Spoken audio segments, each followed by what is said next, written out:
नमस्कार दोस्तों, आज के हमारे इस वीडियो में हम आपके लिए कार्तिक माह की तारा भोज की कहानी लेकर आए हैं। एक समय की बात है, किसी नगर में एक संपन्न साहूकार रहता था।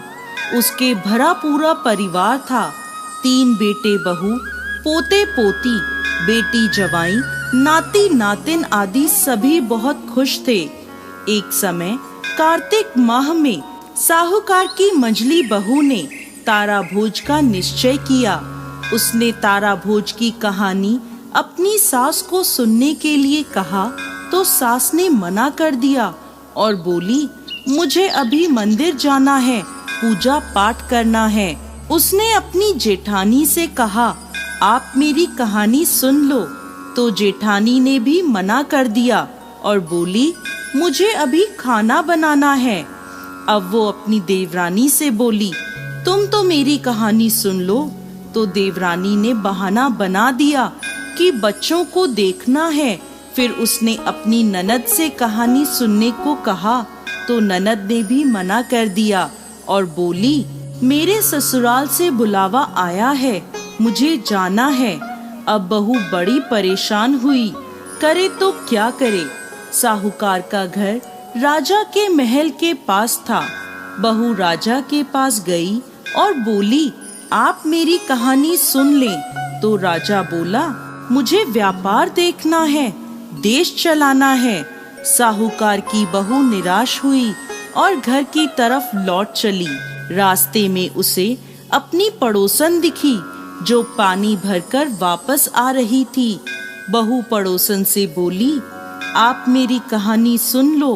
तो पड़ोसन कहानी सुनने को तैयार हो गई।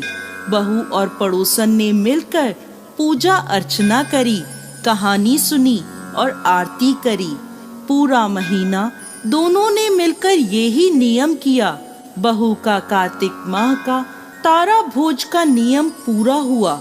जिस दिन उसे व्रत का उद्यापन करना था, वही दिन दैव्य योग से उसकी जिंदगी का अंतिम दिन था। भगवान ने उसे लेने के लिए स्वर्ग से विमान भेजा। स्वर्ग से आया विमान देखकर उसकी सास भागकर चढ़ने लगी, लेकिन बहू ने मना कर दिया और बोली, माताजी, अभी आपको पूजा पाठ करनी है। फिर जेठानी आई और विमान पर चढ़ने लगी। उसने जेठानी को भी मना कर दिया और कहा, आप कैसे चढ़ोगी, आपको तो अभी खाना बनाना है। देवरानी आई तो उसने देवरानी को भी मना कर दिया, कहा, जाओ तुम अपने बच्चे संभालो। ननद आई तो वह बोली, आपको ससुराल जाने की तैयारी करनी है, आप तैयारी करें। ये सब देखकर नगर का राजा भी वहां आया और बोला, मैं चलता हूँ तुम्हारे साथ। लेकिन बहू बोली, आपको तो राजपाट संभालना है, आप वही संभालिए। आखिर में पड़ोसन आई और बोली, बहन, मैं चलती हूँ तुम्हारे साथ। बहू बोली, हाँ, तुम मेरे साथ चलो, क्योंकि एक तुम ही हो जिसने कार्तिक के माह में मेरी तारा भोज की कहानी सुनी है। दोनों विमान में बैठकर स्वर्ग की ओर चलते हैं।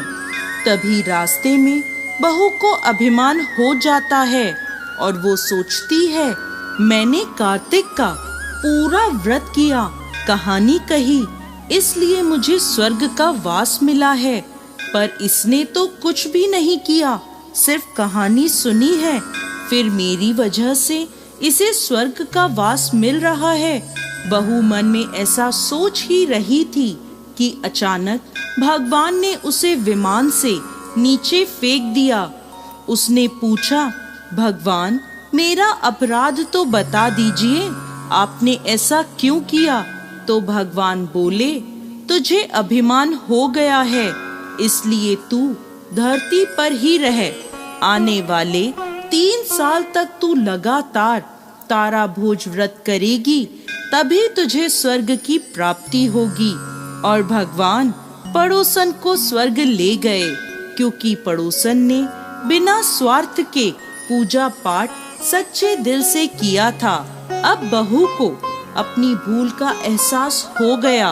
उसने फिर कार्तिक के महीने में तारा भोज का व्रत और पूजन पूरे 3 साल तक किया और अपने किए की भगवान से माफी मांगी।